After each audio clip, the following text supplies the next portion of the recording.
नव्या वर्षाच्या पहिल्याच दिवशी राम मंदिर उद्घाटनाच्या अक्षता विठुरायाला मिळणार। विठुरायाची भेट म्हणून संत मंडळी देणार माऊलींचं चांदीचं पसायदान। जयंत पाटील यांच्या हस्ते सांगलीतल्या इस्लामपूर इथल्या श्रीराम मंदिरात कलश पूजन। 22 जानेवारीला अयोध्या इथे होणाऱ्या प्रभू श्रीरामांच्या मूर्ती प्रतिष्ठापना कार्यक्रमानिमित्त हे कलश पूजन पार पडलं। राम सर्वांचा आहे, राममूर्तींच्या प्रतिष्ठापनेचा आनंदच। काही वाद असू शकतात, मतमतांतर असू शकतात, पण मूर्तीची स्थापना हे महत्त्वाचं। दर्शनाला सध्या गर्दी असल्यामुळे तुर्तास जाणार नाही, मात्र नक्की नंतर दर्शन घेऊ। जयंत पाटील यांची अयोध्या दौऱ्याबद्दल प्रतिक्रिया। महाराष्ट्रामध्ये सूर्याची पहिली किरणं गोंदिया जिल्ह्याच्या चांदसूरज गावात पडतात। उगवत्या सूर्याचं दर्शन घेऊन चांदसूरज गावातल्या नागरिकांनी केली नव्या वर्षाची सुरुवात। साईंच्या शिर्डीमध्ये नवीन वर्षाचं जल्लोषात स्वागत। साईंच्या दर्शनासाठी भक्तांची तोबा गर्दी। पुणेकरांची नवीन वर्षाची सुरुवात देवदर्शनानं। दगडूशेठ गणपतीच्या दर्शनासाठी मोठी गर्दी। सिद्धिविनायक गणपती मंदिरात भक्तांची गर्दी।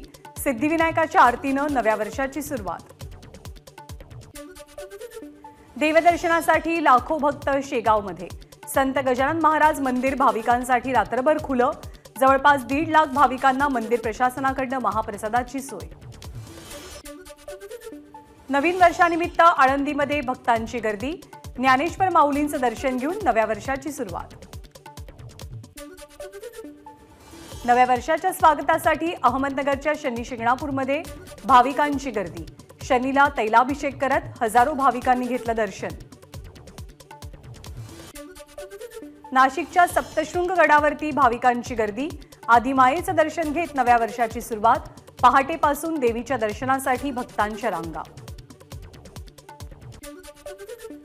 नवीन वर्षाच्या स्वागतासाठी पंढरपूरमधलं विठ्ठल मंदिर सजलं। मंदिराला आकर्षक फुलं आणि फळांची सजावट। विठ्ठल भक्त प्रदीप ठाकूर यांची सजावटीची सेवा।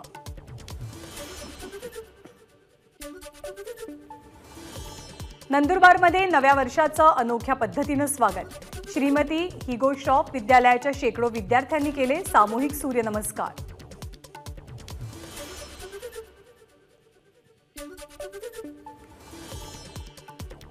बीड शहरात नव्या वर्षाच्या स्वागताला सुगंधी दूध पिऊन युवकांनी घेतली व्यसनमुक्तीची शपथ। लावणी भुल्ली अभंगाला या सुरेल संगीताच्या मैफलीचंही आयोजन। ज्योती मेटे यांच्याकडनं कार्यक्रमाचं आयोजन। मुंबईतही नवीन वर्षाचं जल्लोषात स्वागत। मरीन ड्राईव्ह आणि गेटवे ऑफ इंडियाजवळ मुंबईकरांनी केली फटाक्यांची आतषबाजी। नव्या वर्षाच्या स्वागतानिमित्त नाशिकच्या गोदावरी घाटावरती नाशिककरांचं दीपप्रज्वलन। ढोल ताशांच्या गजरात एकूण 2024 दीप प्रज्वलित करत नवीन वर्षाचं स्वागत केलं गेलं। सिंधुदुर्ग जिल्ह्यातील आरवली सागरतीर्थ समुद्रकिनारी नव्या वर्षाच्या शुभेच्छा देणारं वाळू शिल्प। शिल्पकार रविराज चिपकर यांची कलाकृती। अर्धा टन वाळूचा वापर करून हे शिल्प साकारलंय। काँग्रेसच आपल्यासाठी चांगली जागा। भाजपकडनं बेछूट वक्तव्य होतात। अशोक चव्हाणांच्या भाजप प्रवेशाबाबतच्या बातमीवरती प्रतिक्रिया। कोण कुणाशी आघाडी करतं त्याच्याशी आम्हाला देणं घेणं नाही। राज ठाकरे आणि एकनाथ शिंदेंच्या भेटीवरती अशोक चव्हाणांची प्रतिक्रिया। गुजरातला अधिक प्रकल्प चाललेत। महाराष्ट्रामध्येही जास्त प्रकल्प यायला हवेत। सत्ताधारी मुख्यमंत्री आणि उपमुख्यमंत्र्यांनी याचा विचार करावा। सिंधुदुर्ग पाणबुडी प्रकल्पावरती अशोक चव्हाणांची टिप्पणी। आघाडीचं सरकार होतं तेव्हा 26 ते 22 अशा जागा होत्या, मात्र आता 3 पक्ष असलेल्या महाविकास आघाडीत सर्वच पक्षांना जास्त जागा हव्यात। जिंकण्याची क्षमता विचारात घेऊन जागा वाटप व्हायला हवं। जागा वाटपाबाबत अशोक चव्हाणांची माहिती। रत्नागिरी सिंधुदुर्ग लोकसभा मतदारसंघावरनं महायुतीत वादाची शक्यता। भाजप रवींद्र चव्हाणांना मैदानामध्ये उतरवण्याच्या तयारीत, तर शिवसेनेकडनं किरण सामंत यांच्या नावाची चर्चा। राज्यातनं एकही उद्योग बाहेर गेलेला नाही।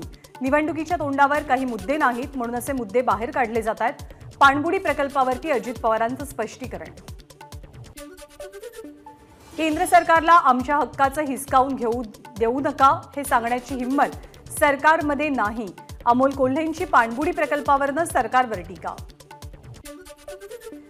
जयंत पाटील यांच्या उपस्थितीत राष्ट्रवादी शरद पवार गटाची आज बैठक. सांगलीमधल्या राष्ट्रवादी कार्यालयात दुपारी बैठक पार पडेल. सरकारकडनं प्रत्येक जिल्ह्यात सांस्कृतिक युवा महोत्सव आणि महानाट्यांचं आयोजन. यासाठी सरकारकडनं घसघशीत आर्थिक तरतूद. 15 जानेवारी ते 15 फेब्रुवारी 2024 दरम्यान प्रत्येक जिल्ह्यात सलग 5 दिवस महासंस्कृती महोत्सव आयोजित केला जाईल. उपमुख्यमंत्री मदत कक्ष लवकरच सर्वसामान्यांच्या सेवेत. गरजू रुग्णांना धर्मादाय रुग्णालयांशी जोडलं जाईल. उपमुख्यमंत्री देवेंद्र फडणवीसांच्या हस्ते लवकरच लोकार्पण. मंत्रालयातल्या 5व्या मजल्यावरनं कक्षाचं काम चालेल. प्रलंबित मागण्यांसाठी आजपासून राज्यातील रेशन दुकानदार बेमुदत संपावर. बंदमध्ये अखिल महाराष्ट्र स्वस्त धान्य दुकानदार आणि किरकोळ केरोसिन परवानाधारक महासंघाचा सहभाग. एलपीजी सिलेंडरच्या दरात कपात. व्यावसायिक गॅस सिलेंडर ₹1.05 स्वस्त. घरगुती सिलेंडरचे दर जैसे थे. नागपूर भंडारा राष्ट्रीय महामार्गावरती ट्रक चालकांचं चक्काजाम आंदोलन. अपघातानंतर पळून जाणाऱ्या चालकावरती गुन्हा दाखल होणार. केंद्र सरकारचा निर्णय. केंद्र सरकारच्या नव्या निर्णयाविरोधात ट्रक चालक आक्रमक. कोल्हापूरच्या निपाणी नाक्याजवळ केंद्र सरकारच्या नव्या निर्णयाविरोधात ट्रक चालकांचं आंदोलन. कोल्हापूर बंगळुरू राष्ट्रीय महामार्ग ट्रक चालकांनी रोखला. नंदुरबार जिल्ह्यात पपई दराचा प्रश्न चिघळणार. मनमानी करणाऱ्या व्यापाऱ्यांना धडा शिकवण्याचा स्वाभिमानी शेतकरी संघटनेचा इशारा. राज्यामध्ये लाचखोरीच्या कारवाईत नाशिक पहिल्या क्रमांकावर. वर्षभरात सर्वाधिक 163 जणांवरती कारवाई. नाशिक पाठोपाठ नंबर पुणे आणि संभाजीनगरचा. ठाण्यातील मानपाडा इथल्या इन्फिनिटी प्राइम सर्जिकल स्पेशालिटी हॉस्पिटलचं मुख्यमंत्री एकनाथ शिंदेंच्या हस्ते उद्घाटन. नवीन वर्षाच्या स्वागतानिमित्त धर्मवीर आनंद दिघे यांनी सुरू केलेल्या रक्तदान शिबिराला मुख्यमंत्र्यांची उपस्थिती. मध्यरात्री 12 वाजता रक्तदान करून मुख्यमंत्र्यांनी केलं नव्या वर्षाचं स्वागत. कोरोना रुग्णांच्या संख्येत लक्षणीयरित्या वाढ. ऍक्टिव्ह रुग्णसंख्या 4000च्या वर. महाराष्ट्रातल्या पुण्यामध्ये JN.1 व्हेरियंटचे सर्वाधिक रुग्ण. पुण्यातल्या कोरेगाव भीमामध्ये 206वा शौर्य दिनाचा उत्साह. अभिवादनासाठी भीम अनुयायांची मोठी गर्दी. कोरेगाव भीमा इथल्या विजयस्तंभाला अभिवादन करण्यासाठी लाखो भीम अनुयायांची उपस्थिती. उपमुख्यमंत्री अजित पवारांकडून विजयस्तंभाला अभिवादन.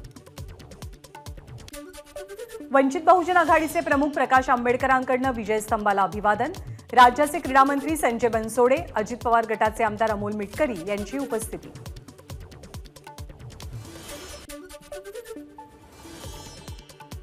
आता आम्ही एकत्र येणारच आहोत. शरद पवार यांच्या घेतलेल्या भेटीसंदर्भात प्रकाश आंबेडकरांची प्रतिक्रिया. रावेर लोकसभेची निवडणूक लढवण्यास इच्छुक असल्याची एकनाथ खडसेंची प्रतिक्रिया. तर दुसरीकडे पक्षानं संधी दिली तर रावेरमधनं आपण पुन्हा निवडणूक लढू अशी भूमिका खडसेंच्या सुनबाई आणि भाजप नेत्या रक्षा खडसेंची आहे. कोरेगाव भीमा विजयस्तंभाच्या जागेचा वाद उच्च न्यायालयात. विजयस्तंभाची देखभाल करणाऱ्या पिढीजात जमादाराची हायकोर्टात याचिका.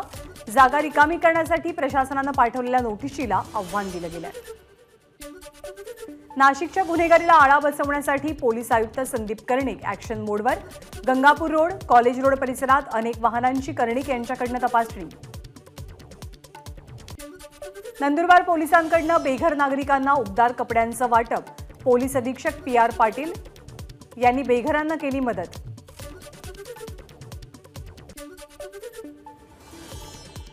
नव्या वर्षाच्या स्वागतासाठी मुंबईच्या जुहू चौपाटीवरती पर्यटकांची गर्दी. गर्दीत हरवलेल्या 25 पेक्षाही अधिक लहान मुलांचा पोलिसांनी शोध घेतला आणि पुन्हा पालकांच्या हवाली केला. सुनील केदार यांच्या समर्थनात नागपूरमध्ये होर्डिंगबाजी. काँग्रेस कार्यकर्ते सुनील केदारांच्या पाठीशी असल्याचा होर्डिंग्जवरती उल्लेख. सरकारच्या निषेधार्थ इंधन वाहन चालकांचा संप. संपामुळे राज्यात इंधनाचा तुटवडा निर्माण होण्याची शक्यता. मनमाडजवळच्या हिंदुस्तान पेट्रोलियम, भारत पेट्रोलियम आणि इंडियन ऑइल या इंधन प्रकल्पातून होणारा पुरवठा ठप्प. अकोला येथील न्यू तोष्णीवाल लेआउट भागात अजित पवारांची रांगोळी. अजित पवार महाराष्ट्राचे मुख्यमंत्री व्हावेत ही अमोल मिटकरींची भावना रांगोळीतनं व्यक्त. जळगावमध्ये सुरू असलेल्या खानदेश महोत्सवाला नागरिकांचा उत्तम प्रतिसाद. खानदेशी पदार्थांवरती ताव मारत केला 31 डिसेंबरचा दिवस साजरा. मुंबई महानगरपालिकेकडनं मरीन ड्राईव्ह ते वांद्रेवर्णी सीलिंग सागरी किनारा मार्गाचं काम जोरदारपणे सुरू. या प्रकल्पातील मरीन ड्राईव्हच्या दिशेने जात असलेल्या मार्गिका फेब्रुवारी 2024 पर्यंत सेवेत येतील. गोखले उड्डाण पुलाच्या कामालाही गती. पुलाचं पहिल्या टप्प्यातलं काम 15 फेब्रुवारी 2024 पर्यंत पूर्ण करून हा पूल अंशतः खुला केला जाईल. ठाण्यातील नाशिक मुंबई महामार्गावर मोठा अपघात. विटांनी भरलेल्या ट्रकची कारला पाठीमागून धडक. अपघातात 5 जण गंभीर जखमी. शारजा इथून आणलेली 2 किलो सोन्याची पेस्ट नागपूर विमानतळावरती जप्त. 1 जण अटकेत. बेल्टमध्ये लपवली गेली होती सोन्याची पेस्ट. जॉन अब्राहमनं खरेदी केला 70 कोटी 83 लाखांचा बंगला. खार लिंकिंग रोडवरती हा बंगला आहे. 4 कोटी 24 लाखांची स्टॅम्प ड्युटी जॉननं या बंगल्यासाठी भरली आहे.